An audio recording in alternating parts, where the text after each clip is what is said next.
যে কোনো মানুষ, যে কোনো নারী, যে কোনো পুরুষ, যে কোনো নারী যে কোনো বিষয়ে দোয়া করে, ইল্লা তাহুল্লাহ মাশাআল্লাহ, আল্লাহ তাকে দিয়ে দেন যাও চেয়েছে, আল্লাহ তাকে দিয়ে দেন যাও চেয়েছে।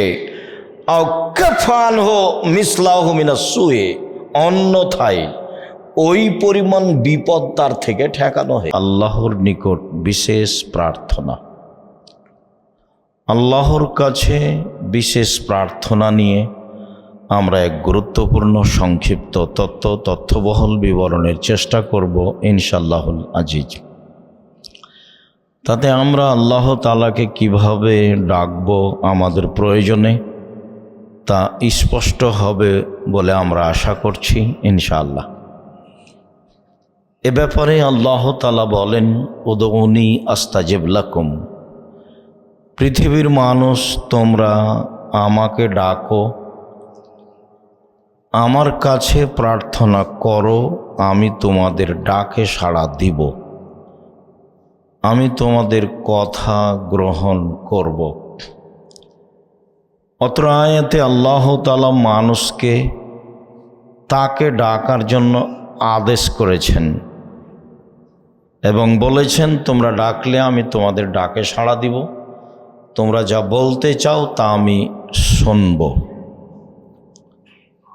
আল্লাহ তাআলা অন্যত্র বলেন, ওয়া ইযা সাআলাকা ইবাদি আন্নী করিবুন ফাইন্নী করিবুন উজিবু দাওয়াতাদ দাঈ ইযা দাআনি। যখন আপনাকে মানুষ জিজ্ঞাসা করে আমার ব্যাপারে, মুহাম্মদ সাল্লাল্লাহু আলাইহি সাল্লাম শোনেন, যখন আপনাকে মানুষ জিজ্ঞাসা করে আমার ব্যাপারে, তখন আপনি বলুন ফাইন্নী করিব, আমি নিকটে আছি। যারা আমাকে কিছু বলতে চাই আমি তার নিকটে আছি। উজিবু দাওয়াতাদ দাঈ ইযা দাআনি, যখনই আমাকে ডাকে আমি তার ডাকে সাড়া দিব, এটা আপনি বলে দেন। এ কথা আল্লাহ তাআলা আমাদের নবীকে বলেন, যে মানুষ ডাকলে আমি মানুষের ডাকে সাড়া দিব, এটা আপনি মানুষকে জানিয়ে দেন, যা কোরআন মাজিদে উল্লেখ হয়েছে। আল্লাহ তাআলা বলেন, উদউ রাব্বাকুম তাজাররুআ খুফিয়া, পৃথিবীর মানুষ তোমরা আল্লাহকে ডাকো অতীব গোপনে, অতীব বিনয়ে। পৃথিবীর মানুষ তোমরা আল্লাহকে ডাকো অতীব গোপনে, অতীব বিনয়ে। আল্লাহ তাআলা অন্যত্রে বলেন, অযকুর রাব্বাকা ফি নাফসিক তাজাররুআ খীফা ওয়া দুনাল জাহরি মিনাল কওলি বিল গুদুবি ওয়াল আসাল। মুহাম্মদ সাল্লাল্লাহু আলাইহি সাল্লাম, আপনি আপনার প্রতিপালককে ডাকুন অতীব বিনয়ে, ভয় ভীতি নিয়ে, সরবে নয় নীরবে, সকালেও সন্ধ্যায়। মুহাম্মদ সাল্লাল্লাহু আলাইহি সাল্লাম, আপনি আপনার প্রতিপালককে ডাকুন অতীব বিনয়ে, ভয় ভীতি নিয়ে, সরবে নয় নীরবে, সকালেও সন্ধ্যায়। আল্লাহ তাআলা আমাদের নবীকে এভাবে আল্লাহকে ডাকার জন্য আদেশ করেন।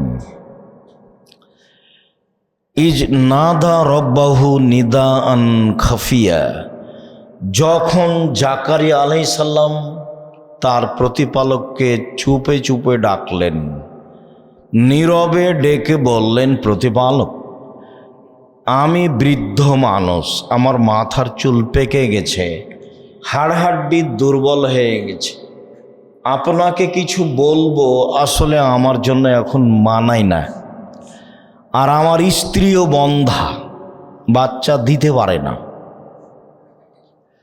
আমিও বৃদ্ধ মানুষ, আমার স্ত্রীও বন্ধা, এই সময়ে আপনার কাছে সন্তান চাওয়াটা মানায় না, কিন্তু চাইলে যে মানুষ নিরাশা হয় না, এই জন্য বলছি তুমি আমাকে একটা সন্তান দাও। আসলে বাহ্যিকভাবে সন্তান পাওয়ার মতো কোনো পরিবেশ আমার নেই, প্রথম কথা, আমি বৃদ্ধ মানুষ, আমার মাথার চুল পেকে গেছে, হাড় হাড্ডি দুর্বল হয়ে গেছে। আর দ্বিতীয় কথা, আমার স্ত্রী বন্ধা, তাহলে বাচ্চা চাই কি করে? তবুও চাচ্ছি এই জন্য যে তোমার কাছে চাইলে মানুষ নিরাশা হয় না। যেহেতু নিরাশা হয় না, কাজে আমি চুপে চুপে তোমাকে একটা কথা বললাম, তুমি আমাকে একটা সন্তান দাও। তো আল্লাহ বললেন, ঠিক আছে, তোমার চুপে চুপে ডাক আমি মেনে নিলাম, তোমাকে একটা সন্তান দিলাম যার নাম ইয়াহিয়া। আল্লাহ তাআলা আমাদের নবী মুহাম্মদ সাল্লাল্লাহু আলাইহি সাল্লামকে বলেন, আপনি আপনার প্রতিপালককে ডাকুন চুপে চুপে, অতীব গোপনে, অতীব বিনয়ে, সরবে নয় নীরবে, সকালে ও সন্ধ্যায়। সম্মানিত দিনী ভাই বোন, আমরা অত্র আয়াতে বুঝতে পারছিলাম যে আল্লাহকে ডাকার জন্য আল্লাহ নিজে আদেশ করেছেন এবং ডাকার পদ্ধতিতে আমাদের নবীকে বলে দিয়েছেন যে আপনি চুপে চুপে ডাকুন, নীরবে ডাকুন, ভয় ভীতি নিয়ে ডাকুন, গোপনে ডাকুন, আমি ডাকে সাড়া দিব, সকালে সন্ধ্যায় বলুন। আর আল্লাহ তাআলা পৃথিবীর মানুষকে আমাদেরকে অবগত করানোর জন্য জাকারিয়া আলাইহিস সালামের পদ্ধতিও উল্লেখ করেছেন। তিনিও তার বিষয়টি আল্লাহর দরবারে পেশ করেছেন এবং যেভাবে পেশ করেছেন সেটা আমরা অবগত হলাম। আমাদের বক্তব্যের বিষয় বিশেষ প্রার্থনা। নোমান ইবনে বাশির রাদিয়াল্লাহু তাআলা আনহু বলেন, রাসূল সাল্লাল্লাহু আলাইহি সাল্লাম বলেছেন, আদ-দুআ হুয়াল ইবাদা, প্রার্থনাই ইবাদত, চাওয়াই ইবাদত। মানুষের উচিত যে আল্লাহর কাছে চাইবে, চাওয়াই ইবাদত, দোয়াই ইবাদত। সালমান ফারসি রাদিয়াল্লাহু তাআলা আনহু বলেন, রাসূল সাল্লাল্লাহু আলাইহি ওয়াসাল্লাম বলেছেন, লা ইয়ারুদ্দুল কাজা ইল্লা দোয়া, দোয়া ছাড়া লিখিত ভাগ্য কোনো জিনিস পরিবর্তন করতে পারবে না। এমন কোনো পথঘাট নেই যা লিখিত ভাগ্য পরিবর্তন করতে পারে দোয়া ছাড়া। তবে পরের বাক্যে কথা বলা হয়েছে যে ওয়ালা ইয়াজিদু ফিল উমর ইল্লাল বীর, সদাচরণে ভাগ্যর পরিবর্তন হয়, বয়স বেশি হয়। আপনি বারবার বললে পৃথিবী সৃষ্টির 50,000 বছর পূর্বে যা লেখা হয়েছে তা কেটে দিয়ে আল্লাহ নতুনভাবে লিখে দিবেন বলে মুহাম্মদ সাল্লাল্লাহু আলাইহি সাল্লাম বলেন। তাতে তিনি বলেন যে মানুষের ভাগ্য পরিবর্তন করার কোনো পথ নেই, তবে দুয়ার মাধ্যমে, প্রার্থনার মাধ্যমে মানুষের ভাগ্য পরিবর্তন সম্ভব। আর সদাচরণের মাধ্যমে আল্লাহ মানুষের বয়স বেশি করে দেন। তাতে তিনি অন্য জায়গায় বলেছেন যে মান সাররাহা ইউবসাত আল্লাহু ফি রিজকি ওয়া ইনসালাহু ফাসারিহি, যে চাই যে আমার অর্থ সম্পদ বেশি হয়ে যাক, যে চাই যে আমার অর্থ সম্পদ বেশি হয়ে যাক, যে চাই যে আমার একটু বয়স বেশি হয়ে যাক, ফালিয়াসিল রাহেমাহু, সে যেন সদাচরণ বহাল রাখে। সদাচরণ বহাল রাখা খুব কঠিন, এই যুগে আরও বেশি কঠিন। যেই যুগে মানুষকে খাটো করা প্রয়োজন মনে করে যে তাকে সমাজে খাটো করতে হবে, এটা আমার জিম্মেদারি। সে যেভাবে সম্ভব প্রাণপণে চেষ্টা করে, যা মানুষের অভ্যাস হয়ে গেছে। রাসূল সাল্লাল্লাহু আলাইহি সাল্লাম বলেন, মানুষ দুয়ার মাধ্যমে এবং সদাচরণের মাধ্যমে ভাগ্যের পরিবর্তন ঘটাতে পারে। সম্মানিত দিনী ভাই বোন,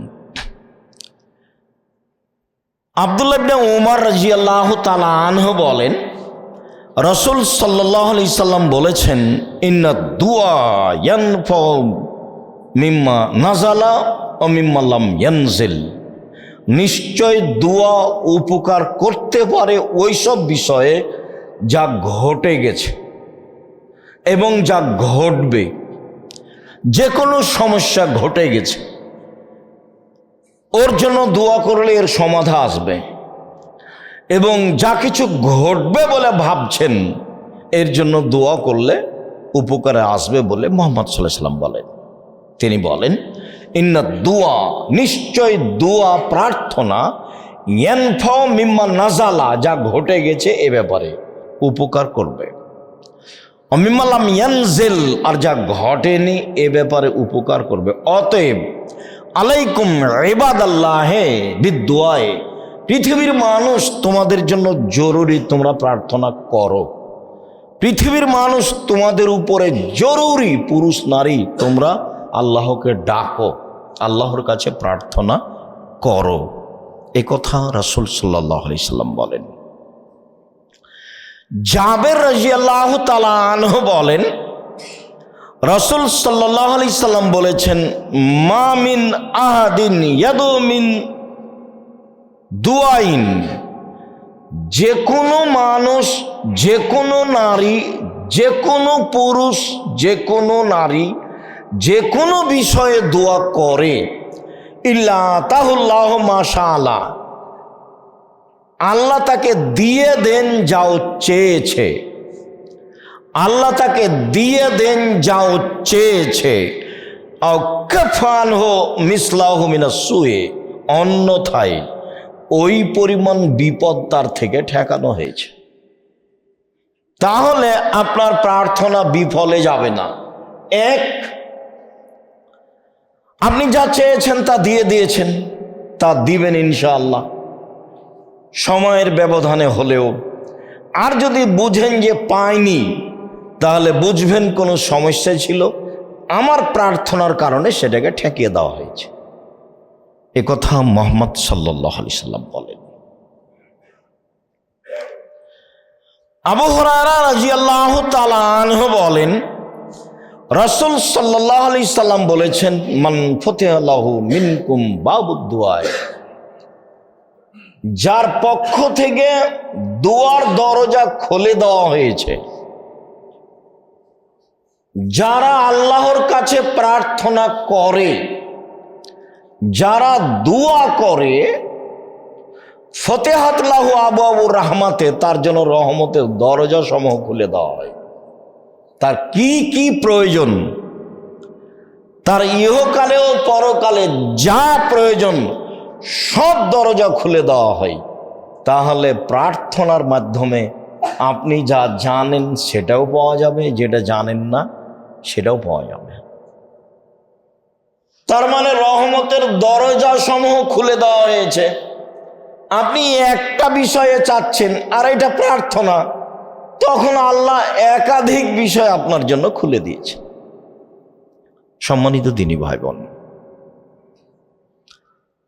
আবু হুরায়রা রাদিয়াল্লাহু তাআলা আনহু বলেন, রাসূল সাল্লাল্লাহু আলাইহি সাল্লাম বলেছেন, লাইসা শাইউন আকরামা ইনদাল্লাহি মিনাদ দুআ, ইবাদতের জগতে প্রার্থনা, এই ইবাদত আল্লাহর কাছে যত প্রিয়, পৃথিবীর কোনো ইবাদত আল্লাহর কাছে তত প্রিয় নয়।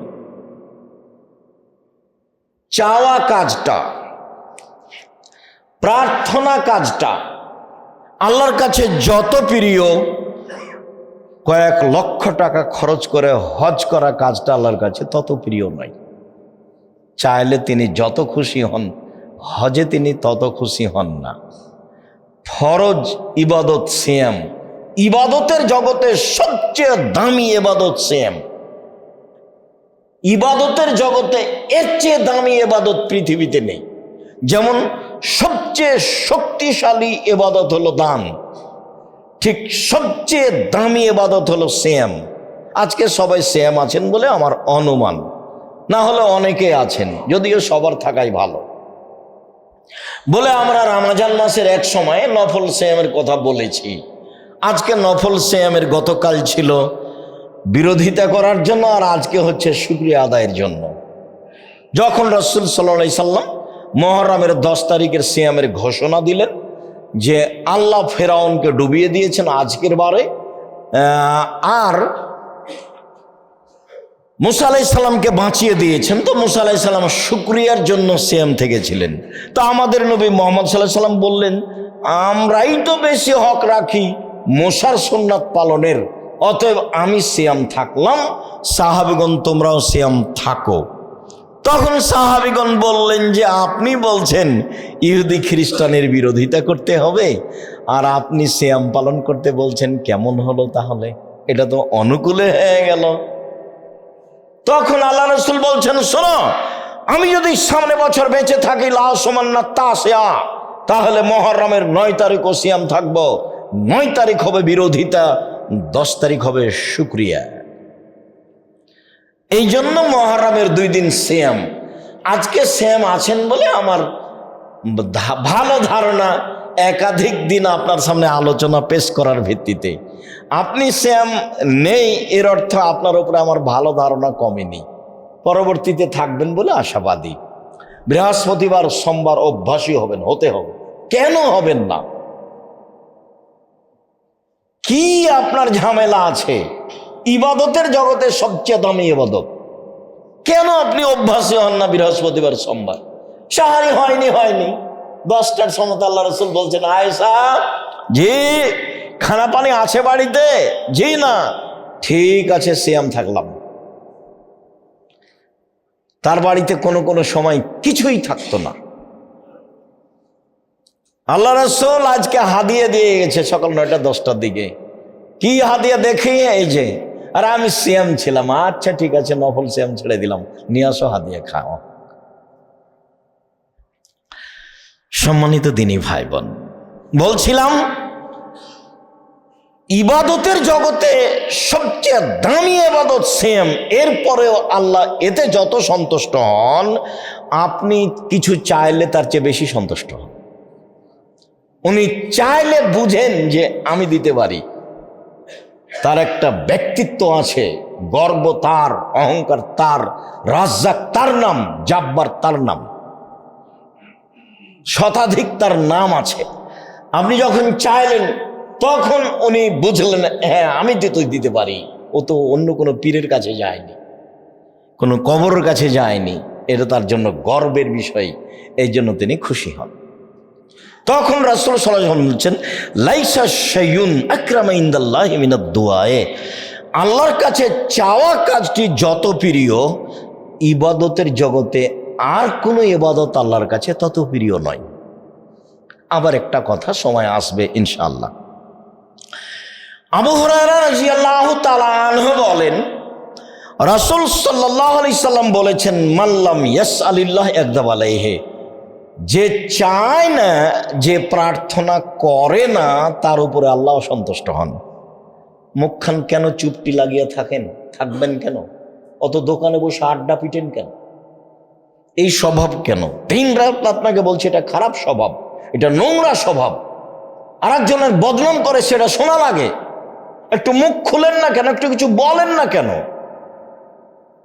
একটু সময় করে চাষের সালাত আদায় করেন না কেন?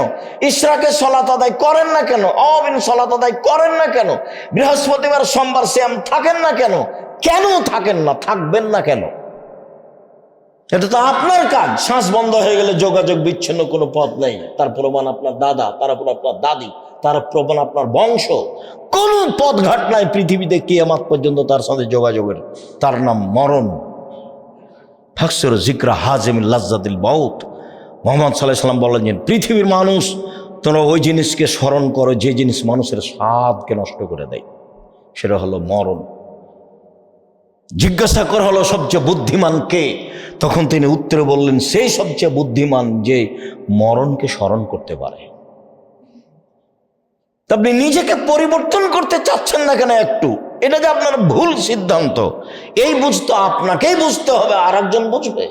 সম্মানিত দিনী ভাই বোন, আবু হুরায়রা রাদিয়াল্লাহু তাআলা আনহু বলেন, রাসূল সাল্লাল্লাহু আলাইহি সাল্লাম বলেছেন, মান সাররাহু আন ইয়াস্তাজিবাল্লাহু লাহু ফিস সাদায়েদ ফালিকসির দুআ ফির রাখায়ে।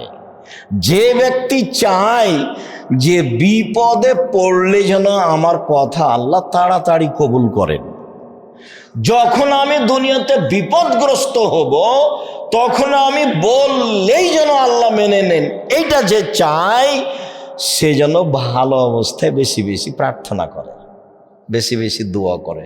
হলো? সম্মানিত দিনী ভাই বোন, মধ্যখানে একটি কথা, বুখারী মুসলিমের হাদিস। আব্দুল্লাহ ইবনে আব্বাস রাদিয়াল্লাহু তাআলা আনহু বলেন, নেমাতান মাকবুলুন ফীহিমা কাসীর মিনান নাস। আল্লাহর পক্ষ থেকে দুটি অনুগ্রহ আছে। এই ছেলে, ঘুমাচ্ছ কেন? সরে বসো। সম্মানিত দিনী ভাই বোন, আল্লাহর পক্ষ থেকে দুটি অনুগ্রহ আছে। আল্লাহ বলছেন যে এই অনুগ্রহ আমি যে জন্য দিয়েছি সেটা মানুষ ভুল বুঝেছে, আমি তো এই জন্য দিইনি। আল্লাহ বলছেন আমার পক্ষ থেকে দুটো অনুগ্রহ আছে, দুটা দয়া, দুটা অনুগ্রহ। কি? আসাহাত, শরীরের সুস্থতা, এটা আল্লাহর দয়া, এটা আল্লাহর অনুগ্রহ। তো আমি তাকে শরীরের সুস্থতা দিয়েছি আমাকে চিনার জন্য, আমাকে জানার জন্য, আমাকে কিছু বলবে এই জন্য, কোরআন তেলাওয়াত করবে, একটু তাসবিহ তাহলিল করবে, এরকম কিছু করবে বলবে এই জন্য। তো শরীরের সুস্থ হয় তো দোকানে বসে আড্ডা পিটে, তো ভুল বুঝলো, আমি তো এই জন্য দিইনি। আল্লাহ রাসূল বলছে দুই, আল ফারাগ, অবসর। আমি মানুষের জীবনে অবসর দিয়েছি। যারা ব্যবসা করে 10টায় দোকান খুলে রাত 10টায় বন্ধ করে, তাহলে 10টা থেকে 10টা পর্যন্ত ব্যস্ত, বাকিটা আমার অবসর। আমরা তো মনে করি চাকরি রিটায়ার্ড হলে অবসর, না, মানুষের জীবনে একটা ব্যস্ততা আছে আর অবসর আছে। যারা চাকরি করে তারা যায় 10টায় যায়, বিকাল 5টায় ফিরে আসে, বাকি টাইম তার অবসর। যারা জমি চাষ করে সকালে চলে যায়, আমি আমার আব্বাকে দেখেছি সন্ধ্যার সময় সূর্য ডুবলে আসে, তো বাকি টাইম তার অবসর। তো অবসর সময় কি আমি দিয়েছি তাকে আড্ডা পিটার জন্য, এইভাবে মানুষের বদনাম ঘুরে বেড়ার জন্য, দাঙ্গা মাহাঙ্গামা করার জন্য? তো আমি তাকে অবসর সময় দিয়েছি আমাকে কিছু বলবে এই জন্য। তো ভুল বুঝেছে। তাহলে মানুষ ভুল বুঝছে কোন দুটা জিনিসে? শরীরের সুস্থতাই আমি যে জন্য দিয়েছি সে করেনি। দুই, অবসর, আমি মানুষের জীবনে যে জন্য অবসর দিয়েছি সেটা মানুষ করেনি, ও ভুল বুঝেছে, ধোঁকা খেয়ে গেছে। বুখারী মুসলিম। সম্মানিত দিনী ভাই বোন, প্রার্থনা। আবু হুরায়রা রাদিয়াল্লাহু তাআলা আনহু বলেন, রাসূল সাল্লাল্লাহু আলাইহি ওয়াসাল্লাম বলেছেন, লা তাদু আলা আনফুসিকুম ওয়ালা আওলাদিকুম ওয়ালা আমওয়ালিকুম। পৃথিবীর মানুষ, তোমরা নিজের ব্যাপারে বদদুয়া করো না, নিজের ব্যাপারে অপ্রয়োজনীয় প্রার্থনা করো না। বেঁচে থাকার চেয়ে মরে যাওয়াই ভালো, এত ঝামেলা। অর্থ সম্পদের ব্যাপারে বদদুয়া করো না, এইসব অর্থ সম্পদ থাকার চেয়ে না থাকাই ভালো। ঝামেলা, এই ঝামেলা সেই ঝামেলা, মামলা মোকদ্দমা, জমি জায়গা, এ কথা বলতে পাবা না। ছেলে মেয়ের জন্য বদদুয়া করতে পাবে না, ছেলে মেয়ে যতই খারাপ হোক। ছেলে মেয়ে মেরেছে, ছেলে মেরেছে, এ কথাই ঠিক। তো আপনি বলতে গেলেন কেন যে তোকে ত্যায্যপুত্র করলাম? তো আপনি তাড়াহুড়া করে অজু করে ঘরে ঢুকে 2 রাকাত সালাত আদায় করে আল্লাহকে বলেন, আমি তো এই ছেলে চাইনি, ছেলে ফিরিয়ে দাও। অবাক, আমার ছেলে আমাকে মারবে কেন? আমি তো এই ছেলে চাইনি, আমি তো এই জন্য ছেলে মানুষ করিনি, আমার ছেলে আমাকে ফিরিয়ে দাও। আমার ছেলে আমাকে মারবে কেন এই অভিযোগ তোমার কাছে? আমি তো এই জন্য মানুষ করিনি। 24 ঘন্টার মধ্যে সকাল হতে হতে ছেলে যেন আমার কাছে ফিরে আসে, এটা তোমার কাছে দাবি। জোরালো ভাবে বলছি, খুব জোরালো ভাবে বলতে হবে, একটু পরেই বলছি। সকালে দেখবেন ছেলে আপনার কাছে ক্ষমা চাচ্ছে, এই যে ছেলে ফিরে এসেছে, আমার ছেলে আমাকে ফিরিয়ে দেন। আমার ছেলে আমাকে গালি দিবে কেন? আমি তো এই জন্য লালন পালন করিনি, তার পিছনে আমার পরিশ্রম আছে। আমার স্ত্রী তাকে দুধ খাওয়াইছে, তাকে লালন পালন করেছে, তেল কাজল দিয়ে অনেক শ্রম দিয়েছে, আমাকে গালি দিবে মানে? আমি তো এটা চাইনি। আপনি আপনার মতো বলেন। সম্মানিত দিনী ভাই বোন, আবু হুরায়রা রাদিয়াল্লাহু তাআলা আনহু বলেন, রাসূল সাল্লাল্লাহু আলাইহি সাল্লাম বলেছেন, উদুল্লাহ মুকিনিনা বিল ইজাবা। দোয়া করো এই দাবিতে যে কবুল করতে হবে, বিশ্বাস রেখে কবুল হবেই। শক্তভাবে বলবেন, জোরালো দাবি রেখে বলবেন। কেন? আলাম, মনে রেখো, আন্নাল্লাহ তাআলা লা ইস্তাজিবু মিন কলবিন গাফিলিন লাহিন। অমনোযোগী ব্যক্তির দোয়া কবুল হয় না। করে করতে হবে, তাই করে যে দেখছেন না, ঢাকা শহরের পাশাপাশি বসবাস করছেন, সালাম ফেরার পরেই বলছে বেহাক্কে লা ইলাহা ইল্লাল্লাহ ইয়া আরহামার রাহিমিন। এগুলো কোনো দোয়া হলো? সবাই এতে খুশি, এটা না হলে মানুষ খেপে যাচ্ছে। তো এইটা তো প্রার্থনা নয়। সম্মানিত দিনী ভাই বোন, রাসূল সাল্লাল্লাহু আলাইহি ওয়াসাল্লাম বলছেন শক্তভাবে দোয়া করো, দোয়া কবুল করতেই হবে। কেন? যে শক্তভাবে বলে না, দৃঢ়তার সাথে বলে না, আল্লাহ তার দোয়া কবুল করবেন। বলতে তোমার সমস্যাটা কোথায়? আমি তো দিতে পারি, তুমি আমাকে বলো। আমি বড় অপরাধী, আমি বড় গুনাহগার, তুমি বড় দয়াবান, তুমি বড় ক্ষমাবান, তুমি আমাকে ক্ষমা ভিক্ষা দাও, আমি রাত পার করতে রাজি নই, আমাকে ক্ষমা করো। আমার অর্থ সম্পদের ক্ষতি দেখছি, সেগুলো পূরণ করে দাও, যা যা প্রয়োজন সব দাবি জানান। না, আপনার দাবি শোনার জন্য তিনি প্রতীক্ষমান রয়েছেন। সম্মানিত দিনী ভাই বোন, বিশেষ প্রার্থনা আল্লাহর কাছে চাইতে হবে। মুখখান বন্ধ রাখলে আল্লাহ তাআলা অসন্তুষ্ট হবেন, মুখ খুললে আল্লাহ তাআলা সন্তুষ্ট হবেন। সময়ের গতিতে আল্লাহ আপনাকে দিয়ে দিবেন ইনশাআল্লাহ। আবু হুরায়রা রাদিয়াল্লাহু তাআলা আনহু বলেন, রাসূল সাল্লাল্লাহু আলাইহি সাল্লাম জব দুআ